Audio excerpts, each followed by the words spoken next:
So dito natin sisimulan mga idol. LeBron James gumawa na naman ng history sa naging laban ng Lakers kontra sa kupunan ng Dallas Mavericks. LeBron James handang-handa na sa All-Star Game. Aalamin natin yan mga kaibigan, pero before that, please don't forget to like and subscribe.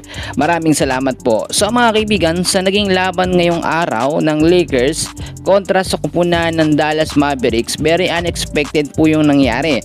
Alam nyo, wala sa starting 5 na lineup etong si Luka Doncic dahil sa kanyang injury. But so far kung titignan nyo, ang starting lineup ng Lakers malakas talaga, no? Si LeBron James, si Rui Hachimura, si Jackson Hayes, wala si DeAndre Ayton, si Jake LaRavia at si Marcus Smart. Ang napansin natin dito, iba yung larawan ni LeBron. Very hype talaga and very aggressive. Kaya nga ang bawat game talaga ni LeBron na makakagawa siya ng mga matitinding tira o mga puntos, no, or mga sabihin natin exhibition points, ay tinuturing natin ito na history in the making, no. Alam nyo, pag sinabi natin na history, ito yung mga kakaibang bagay na nagawa po sa Los Angeles Lakers, no. At bilang superstar ng Lakers na si LeBron James, handang-handa siya sa ganitong bagay.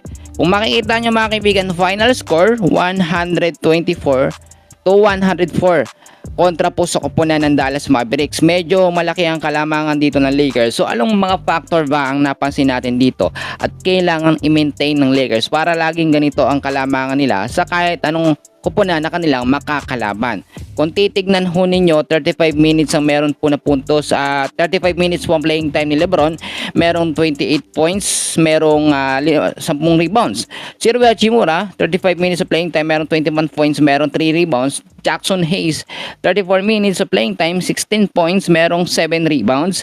Jake LaRavia, 26 minutes, 11 points and 3 rebounds. Marcus Smart, 26 minutes, 9 points and 2 rebounds. Kung papansin ninyo, consistent yung starting 5 na lineup ng Lakers na hindi po pinapalitan. So yun yung isang nagiging sikreto ngayon at estratehiya nito nga pong si JJ Redick, yung hindi magpalit-palit ng player kapag nakikita na yung chemistry sa loob.